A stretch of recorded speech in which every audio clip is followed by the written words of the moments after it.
Hello, welcome to Nintendo Deep Dive. My name is Carl, and today, per fan request or per viewer and listener request, let's not get ahead of ourselves calling people fans, but per listener and viewer request, I am doing a show and tell of the 3DS and my collection of games on it. So my setup is a little odd. I have a ring light here, but it caused quite a glare into the lens of my phone camera. So now I just have some soft blue light from my TV screen for lighting, of all things. Quite silly. Also, I have to extend my arms here and there, so here and there rather, I may be setting the system down to give my arms a break. So the 3DS. This system was released in 2011, I believe March 7th, or March 22nd actually. And yeah, it had kind of a soft launch. It didn't do too well in 2011. And overall, in its lifetime, it would only sell half what its predecessor, the DS, sold. But even so, half of what the DS sold is still a W. And yeah, I mean, we don't play games and game systems for how well they sell, so kind of irrelevant, but that's just a little bit of background on the 3DS.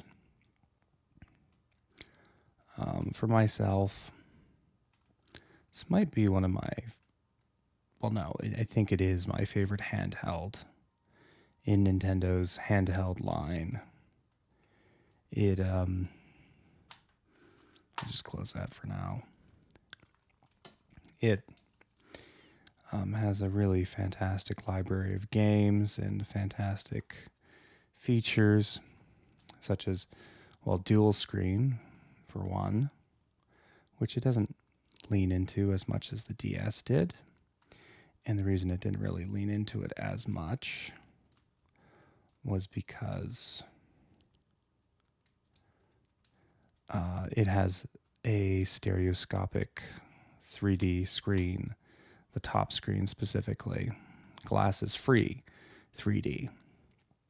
So if you were looking between two screens like this, it would break that 3D effect, which kind of, as you're seeing it now, you're watching it, the 3D effect break. So, yeah. One thing that's an advantage that the 3DS has over the DS is the circle pad here, essentially an analog stick.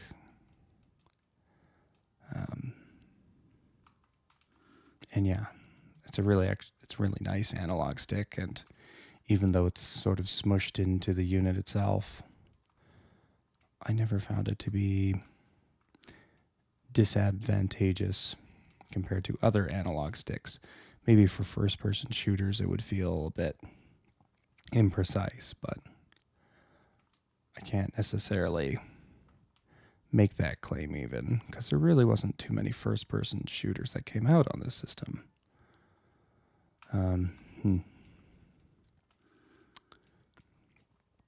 Delving into some of the system features itself, into more system features, pardon me. One of them you can kind of see here is, you can see two of them. The first one, looking into the backdrop, is themes. And you have a really nice a really nice Link Between Worlds theme here. And speaking of Link Between Worlds, when I got a 3DS, it was for Link Between Worlds. This was not the 3DS I got, as it is a Galaxy model. Very nice, very shiny. I actually got this as a replacement unit, which I was very chuffed about. But the 3DS that Link Between Worlds came with had a, it had like a golden top, and then with a golden Triforce, and then a black backside with a black Triforce. That 3DS is still kicking around somewhere, though I have not seen it in years. You let kids borrow things and they just go missing. It's almost like a miracle how missing they go. So that's one theme. But you can change themes. You can even use the touch screen actually, which is nice. I don't typically use it. But yeah, you got all kinds of themes. And you would purchase them for about $2. But you know what's $2? And yeah, then I have a Xenoblade Chronicles theme. And they even come with some nice music.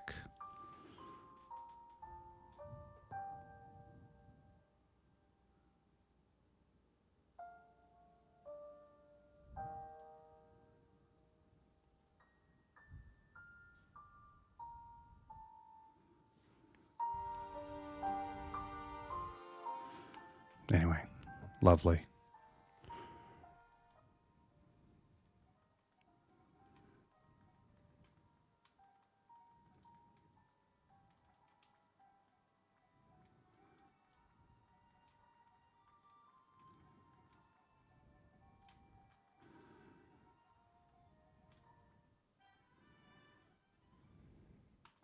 So, yeah, you have themes, and themes are a really nice thing. They did not carry over onto the Switch, which is a shame, but what can you do? And I'm just going to switch over to one more theme. Yeah, one more theme. Just the Twilight Princess theme, really nice.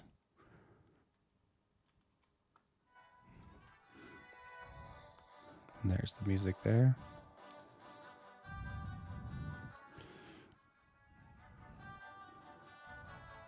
Anyway, lovely stuff. So, on the topic of Twilight Princess, the second feature, among many features of the 3DS, was the Nintendo Badge Arcade, which allowed you to unlock stickers. You had one pull for a day, but if there was a sticker you really liked, and for me, it was these Twilight Princess stickers, then you could pay for a couple more grabs, as those stickers would be cycled out either daily or every 3 days. So for my 3DS, I've actually tried to theme the stickers in descending order, more or less. We start with Twilight Princess. Let's go to the bottom here. Yeah, start with Twilight Princess. It's a nice picture of Ganon. And then we go to one batch of games. And then we move on to Wind Waker. And then another batch of games. And then onto Majora's Mask. Sorry about my unsteady hand. And then to Link to the Past, after another batch of games, tried to theme Link to the Past in a way where it was almost moving moving in chronological events, or according to chronological events. So it's a really long one. And then it ends with the Triforce. And then another batch of games. A lot of Game Boy games. Sorry, my arms are getting tired again. And then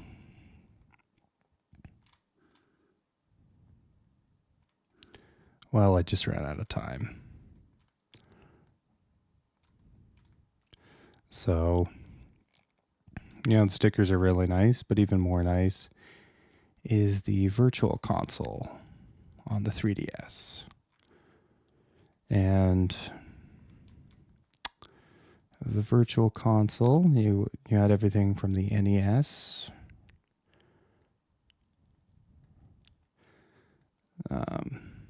Then you had a unique selection of Game Boy games, which you could not find on any other system or any other Virtual Console other than the 3DS.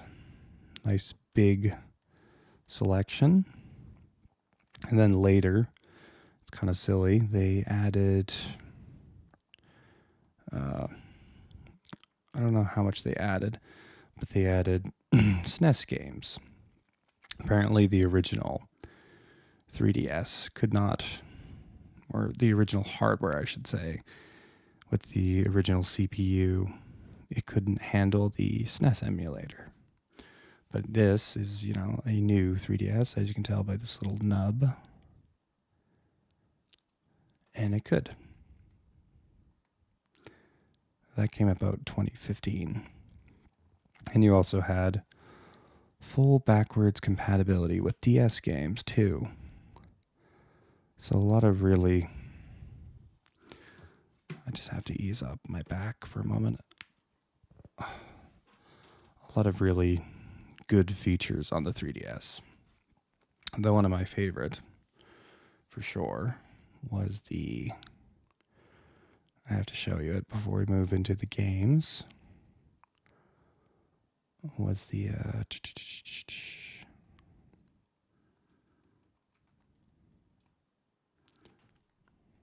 this right here. This was the... what's it called? The activity log. The activity log, it would tell you... tell you lots of things, apparently. It could tell you everything from how much you played in a day or in a year. Oh, I'm sorry. I'm getting that mixed up. Tells you everything from how much you played in a day to how much in a year. Today, I think you could change that weekly.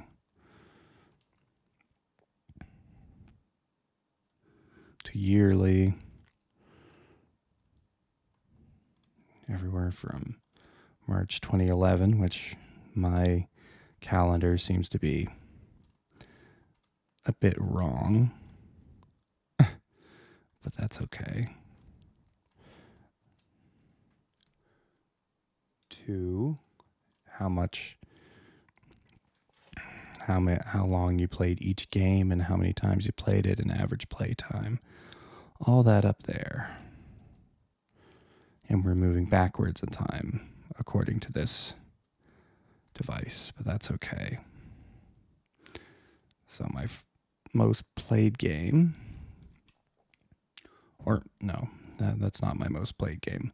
That's the game I played first, or the game I booted up first. And you have this lovely little booklet animation, super great.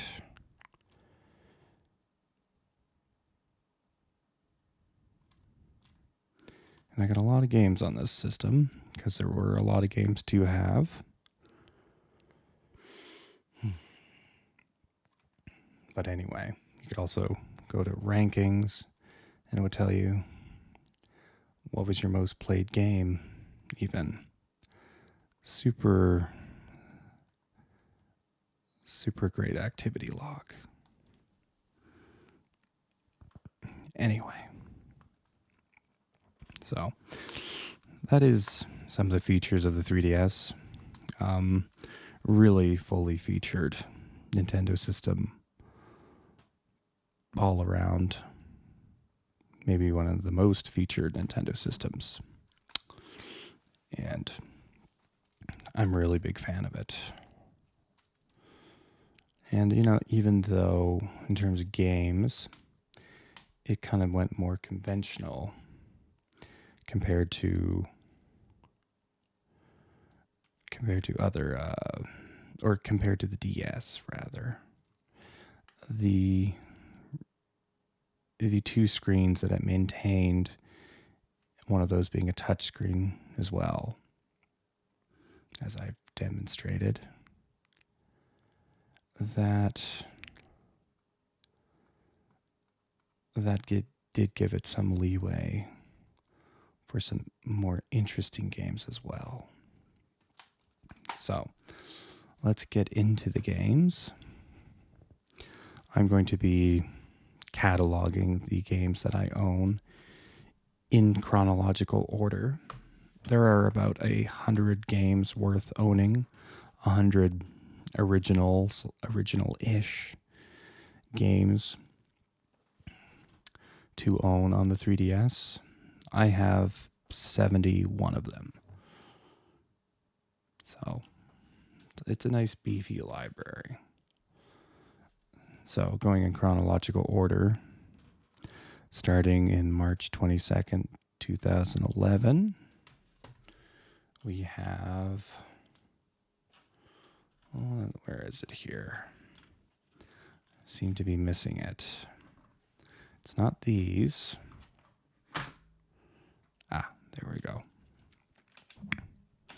We have Rayman.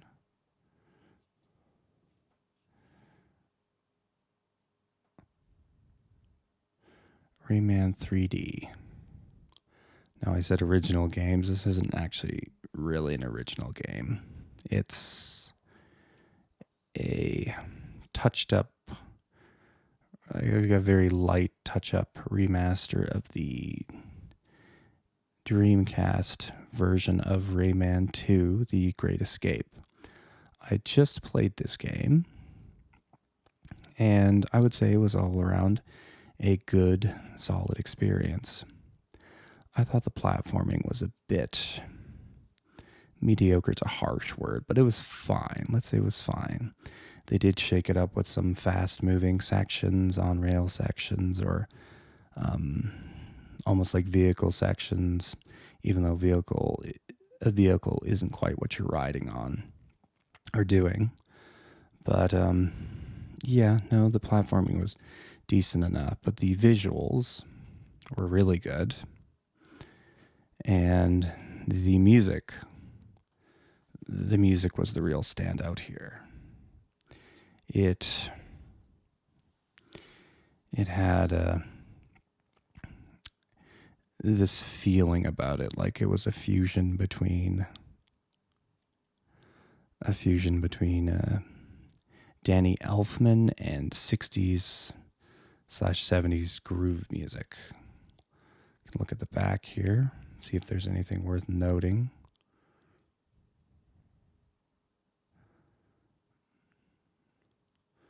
Not really, actually.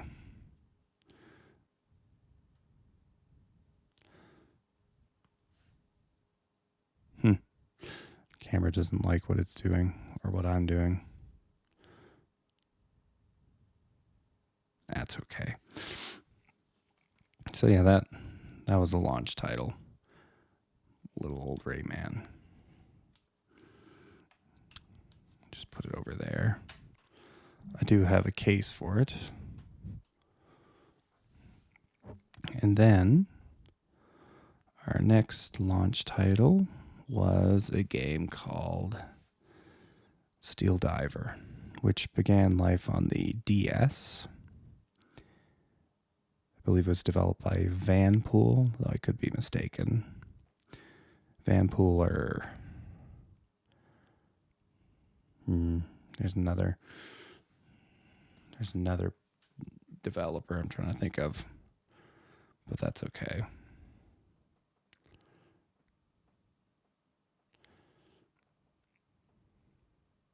There we go. So this was a game that I haven't actually played yet. Though it is interesting, it uses the 3D features really well and the gyro features. Like I think it says here, you can move the submarine by rotating your body, made possible by the Nintendo 3DS gyro sensor. And it's kind of a side-scroller game with, well, it's one of those unique games I was talking about where it's a side-scroller, but then you have stethoscope sections. So yeah, that came out on March 22nd of 2011, a launch title. I haven't played it yet. I intend to, though. And then, after that, also a launch title, we got a blank, boring case. I know, it was very puzzling for everybody at the time. But once you open the case, you would see that we have Pilot Wings Resort, which is a game that takes the base flight mechanics, or at least the base assets of Wii Sports Resort, hence the carryover or the crossover in the name with Resort. And then they added a bunch of Pilot Wings challenges on top of the Woohoo Island arena or space that you flew in Airplay, I believe it was called, in Wii Sports Resort, which was a really great time. So not necessarily the most original game, definitely using some assets, not necessarily, nor necessarily the most ambitious title, as is often the case with launch games. But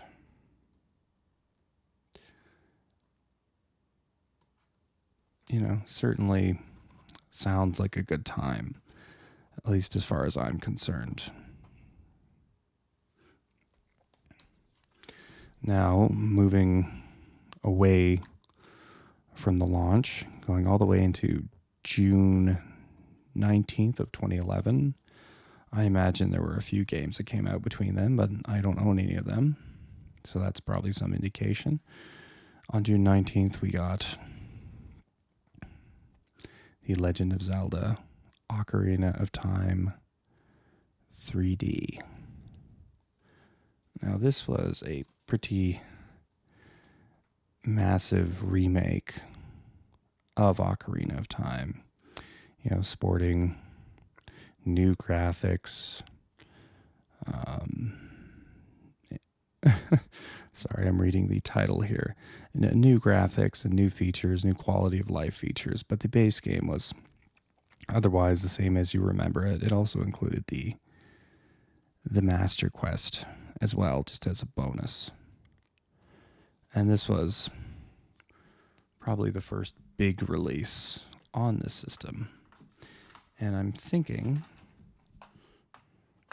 I don't actually have it in the case. No, I do not.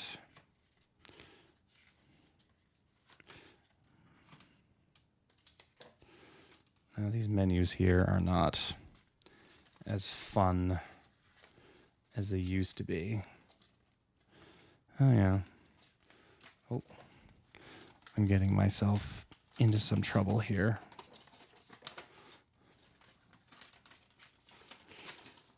And when I say menu, I mean manuals. Oh, yeah, it's not terrible.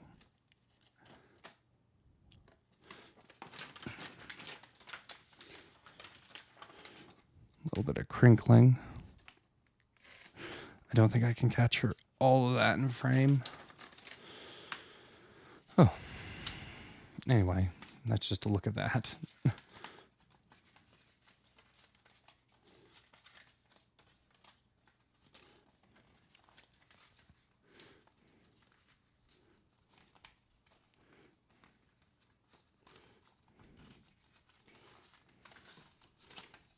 There we go. Nice picture of Epona.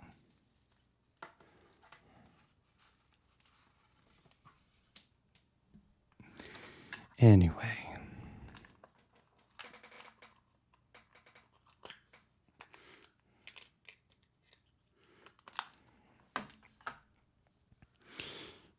Here's the cartridge. I found it.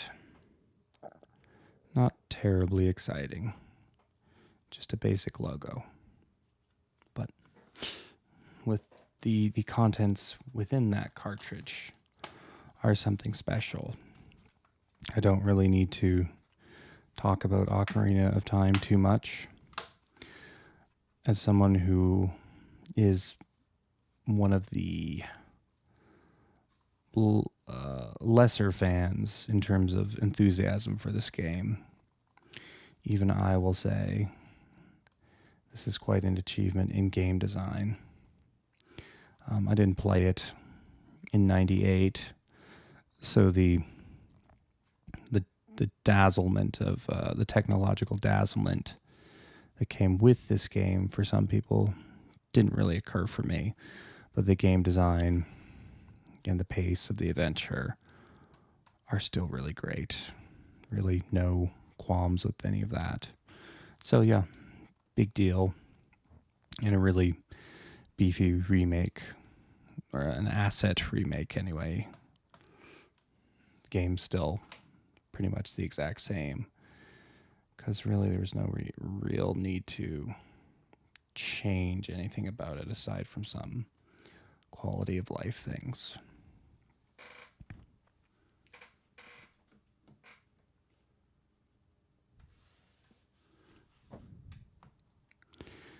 And then a little later, after Ocarina of Time, moving to my digital offerings, as most of these games are digital, unfortunately. Going forward, my collections, when I show them off, they will be, in fact, not digital.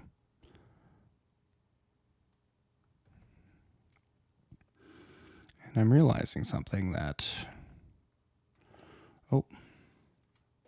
these titles here are out of order. But the next game to release was another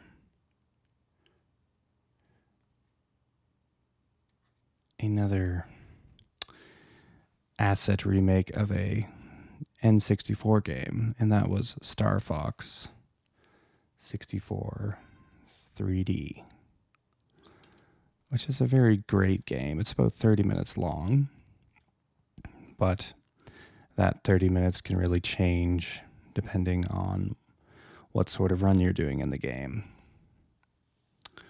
So, a 30-minute game that you'll play for maybe 20 hours, which is quite the achievement.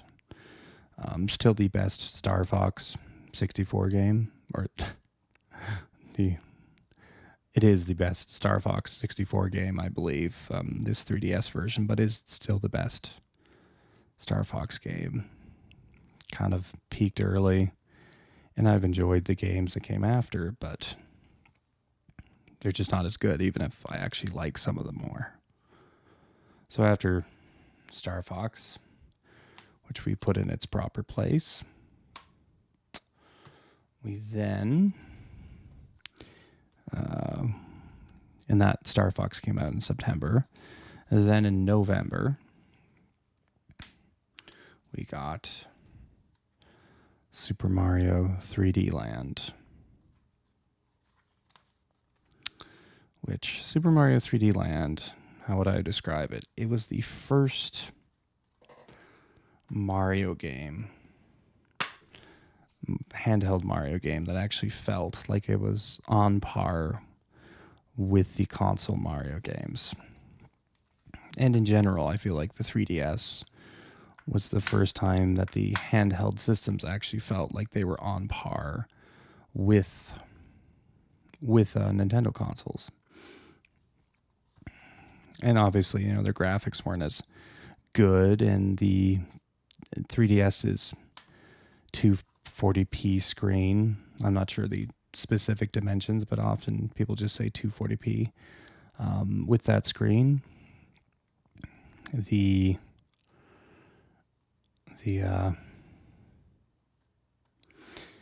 image could look a little soft, but even so, with this game and with other 3DS games, it felt like the gameplay they could employ game concepts from their consoles onto their handhelds, and that's what this game was. Starts a little easy for my taste, but then they give you a second set of 8 worlds of all things, completely remixed, different challenges entirely. That really gives you some challenge, like real challenge. I like that the case is red, which was, I don't know when they started that trend, but it's nice. So, and I'd say this is like the first handheld Mario to have parity with the console titles. I say that as somebody who really likes Super Mario Land 2, 6 golden coins, but this Mario game was on another level. Some people consider this the best 3D Mario game. There's not too many of them, but they're within their right mind to make that consideration. I don't, but it's a really fantastic game.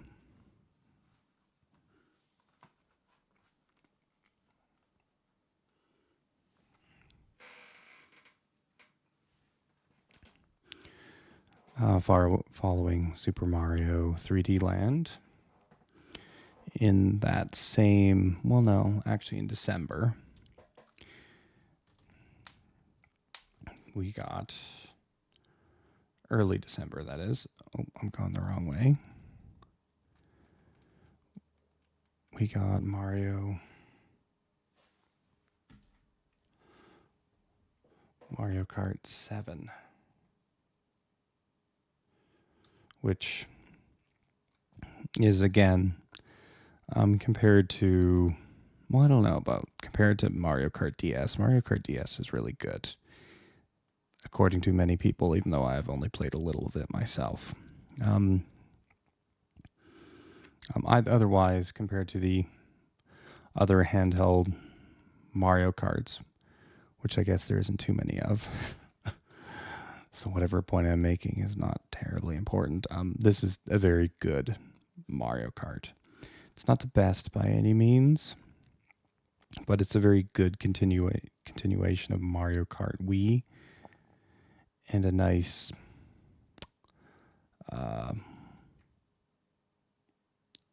a nice foundation for Mario Kart 8 that would come out 3 years later. It's, again, like with Mario 3D Land, this game feels like a console Mario Kart. Graphically and control-wise, it's a very strong game in regards to its presentation, and its features are on par with the console Mario Karts. It lost some features that DS had, which makes people upset, understandably so. But yeah, it's a Mario Kart that I really enjoy. It particularly has great tracks, such as the Donkey Kong Country track, Music Park, the 2 Woohoo Island tracks, particularly the second one there. Sorry, I'm slurring words. particularly the second one, is great. And there's a few more good tracks yet, but that's Mario Kart 7. And then I put this down too quickly. Day after Mario Kart 7 came out, we got Nano Assault. Now this is Nano Assault EX, which came out later, but it's essentially, or maybe I'm confused.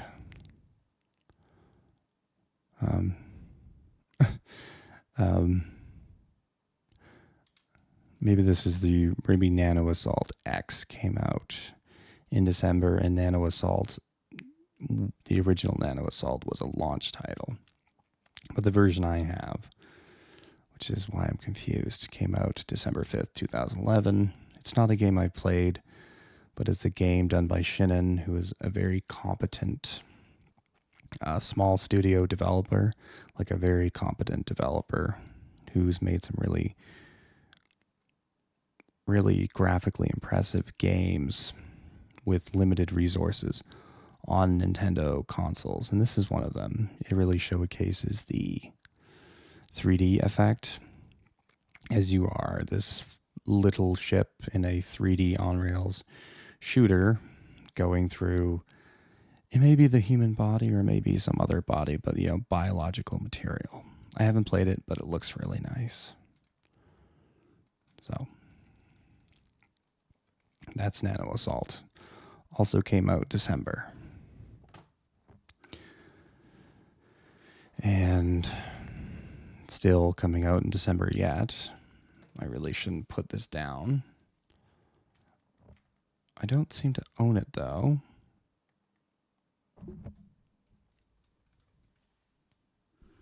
And it's a little, I gotta switch.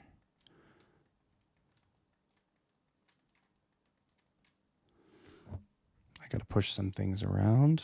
We have Pushmo, which is a puzzle game done by Intelligent Systems where you push and pull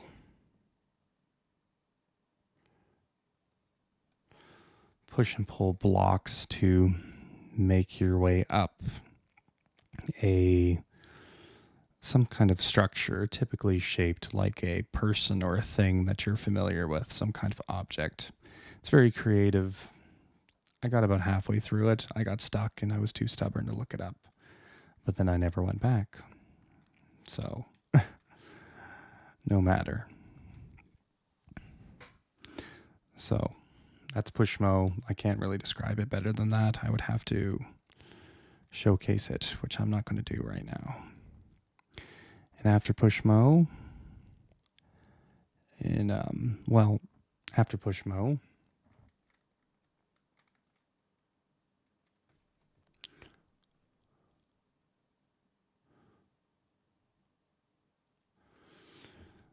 we got Mutant Muds, which came out in 2012, January 2012. It was developed by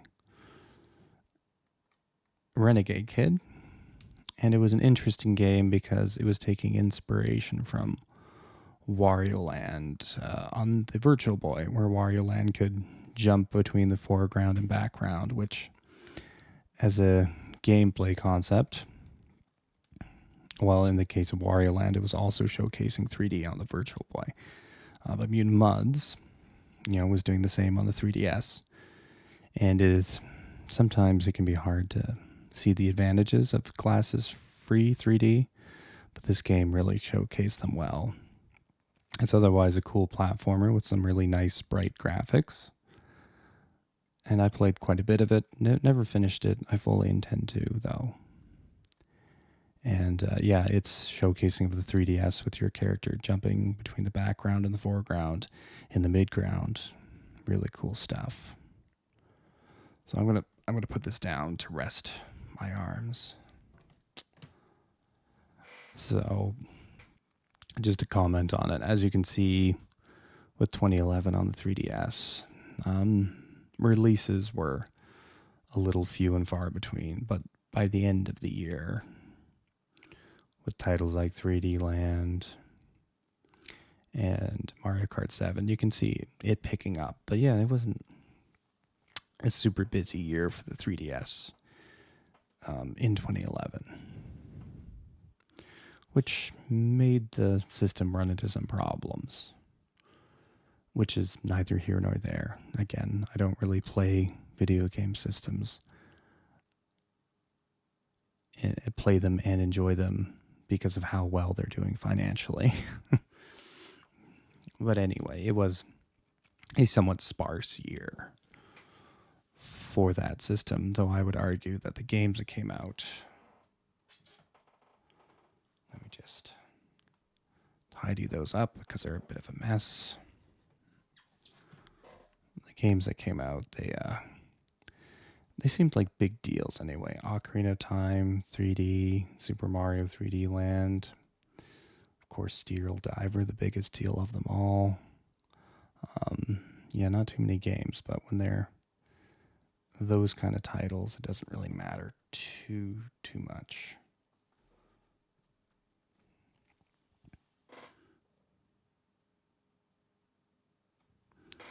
Best I can do for now. So, after Mutant Muds coming out sometime in February, early February, we got Resident Evil Revelations, which was a really cool game in that it showed that you could make a game that was of similar quality, graphical quality, and of the same gameplay type as Resident Evil 4. I wouldn't say the graphics are, like in terms of minutia, as good as Resident Evil 4, but it's a Resident Evil 4-like experience on the 3DS using 3D. I haven't played it yet, but it's a bona fide Resident Evil game on this handheld. Again, going back to my assertion that this was the first Nintendo console where it felt like you were getting console games on it, or console quality games on it. No disrespect to the 3DS, or not the 3DS, the DS. But the DS, you had a lot of side scrollers and more traditional isometric style games that were common in the PlayStation, Super Nintendo era.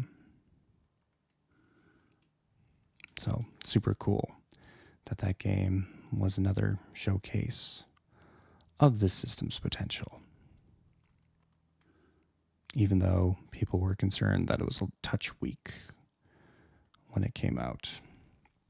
So after Resident Evil Revelations, we got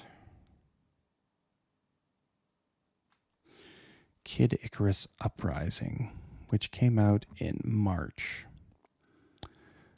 23rd, 2012. This game was developed by Masahiro Sakurai, known for Kirby. But it's very different from Kirby, and sorry, I buried the lead there. He's also known for Super Smash Brothers, but he developed this game. I don't know why, but I guess he really liked Kid Icarus and wanted it to have a revival. Now, this game, there's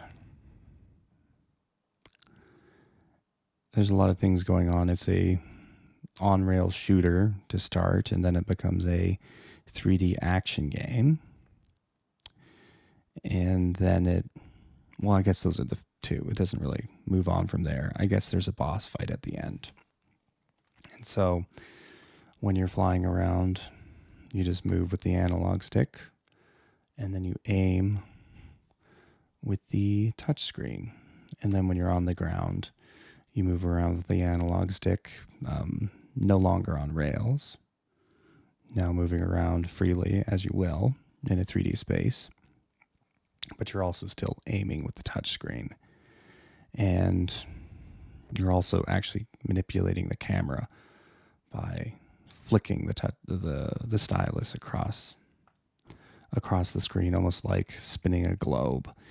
It's a bit touchy, and this game was very famous for giving people hand cramps. I myself was one of those people. There was a stand that came with the physical edition that you could set the 3DS on, and maybe that would mitigate that, but I did not have any such stand as I purchased this digitally.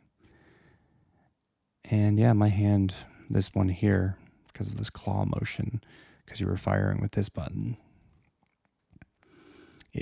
this hand, not the most ergonomically sensible game, but still really cool, super high production value.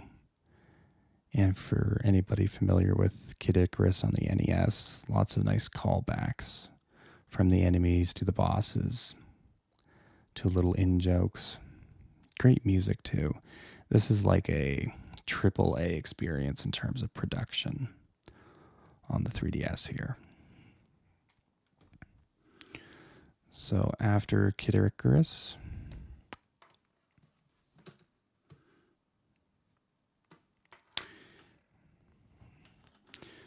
I think this also, nope, this came out in May, not March. We got Mario Tennis Open.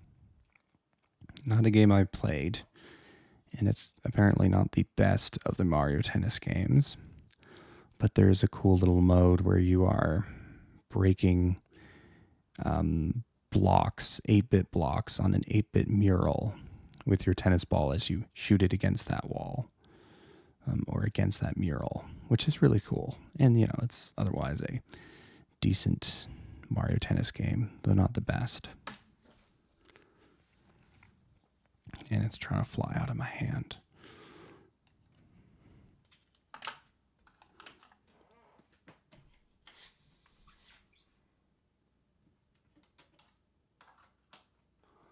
We'll put those away later.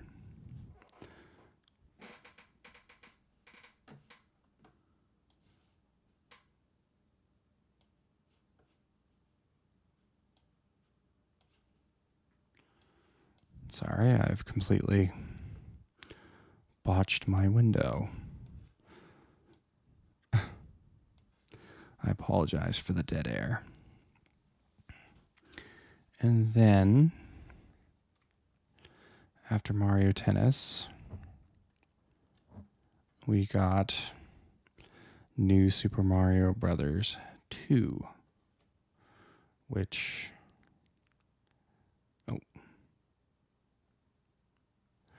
I do not have represented here, aside from this little bottle. I have it downloaded onto a different micro SD card. So yes, this is the representation it gets, this little bottle icon. New Super Mario Brothers 2, it's a fine platformer, but very forgettable, even within the New Super Mario Brothers series. I guess I would say that, but actually there are people who really enjoy that game for its money gathering gimmick, where you're supposed to gather 1 million coins, and so all the levels are built around hordes and hordes of coins, which I guess is a unique element to it. But anyway, I can't really show it off here. Then, after New Super Mario Brothers 2, we got something called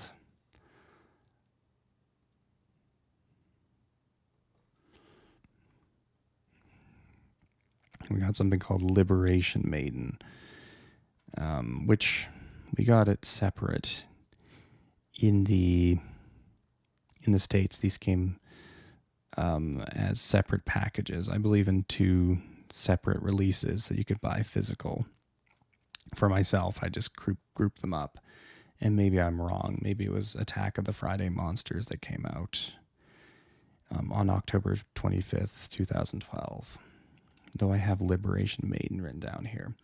But because these games were bundled together as physical media, I just included them all as one thing, even though I believe Starship Damery came out on a separate package, separate from Attack of the Friday Monsters and Liberation Maiden. But yeah, I included them all here because they are essentially one experience that you could purchase, give or take. And I think that's actually a cool idea to have these small games, which again, this was published by Level 5, as you can see by the icon floating. These small games done by actually pretty big developers in Japan. And then all of them wrapped up into one collection. So that is, I don't know what they would have called it in Japan, but I just called it the Level 5 collection. And that came out in 2012. And as you can see, there's already a lot more games coming out in 2012 than came out in 2011. And then,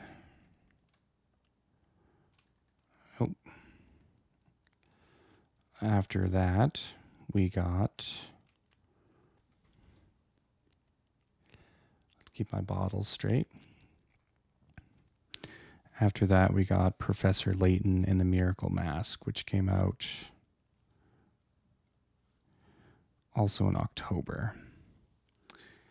And again, I don't have it on this micro SD cards.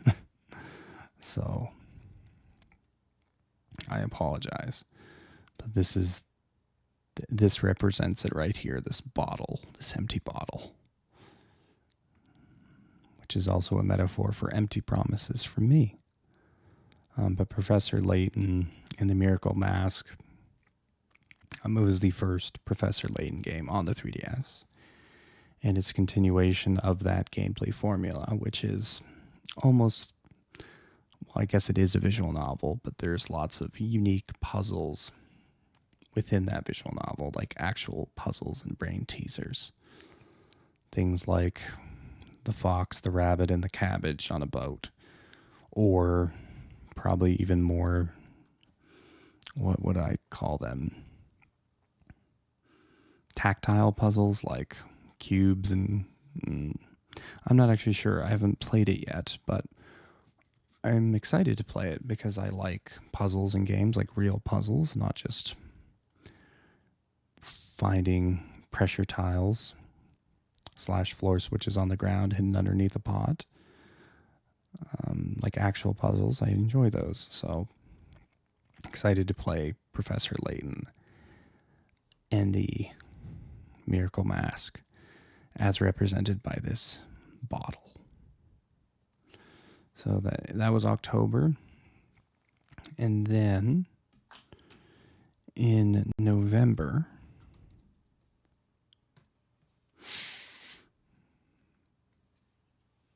of 2012, November 7th, November 11th, actually, Remembrance Day in Canada, we got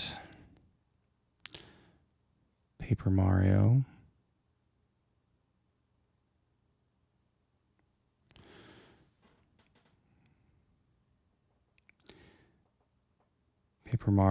and Paper Mario Sticker Star.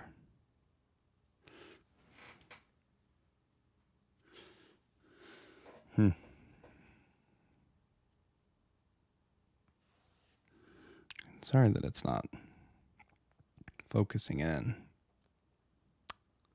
But you know what it looks like.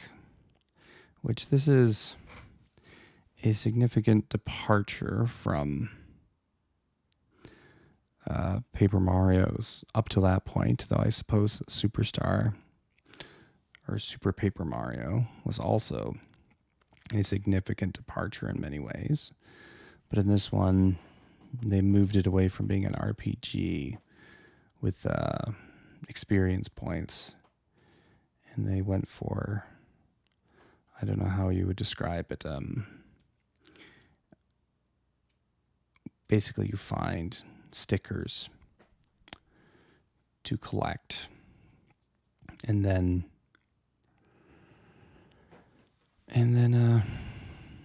you use those stickers to fight your enemies. The game was very graphically impressive, again bringing a console experience onto the handheld in many ways. But this is not necessarily people's favorite Paper Mario game. Even so, I look forward to playing it.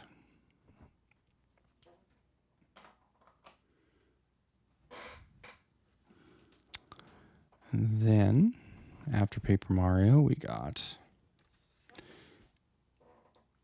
Fluidity Spin Cycle.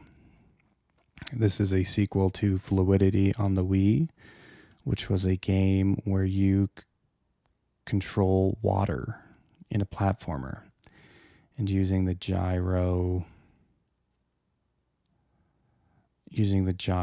on the Wii remote, you would make water, like a puddle of water, move forward, like spill forward or spill backwards, and even hop in a way. And they took the gyro of the 3DS and they continued on that idea, which is super interesting. And Fluidity is considered like the greatest WiiWare game. I believe it is anyway. So haven't played this yet. Really looking forward to it. I'm not sure it's as good as the original Fluidity, or maybe it's just not as fresh. But yeah, it was an interesting thing watching the physics of water as you moved it from one place to the next. And that is Fluidity, which came out in December 27th, 2012. And that is the last game in 2012 on the 3DS that I own.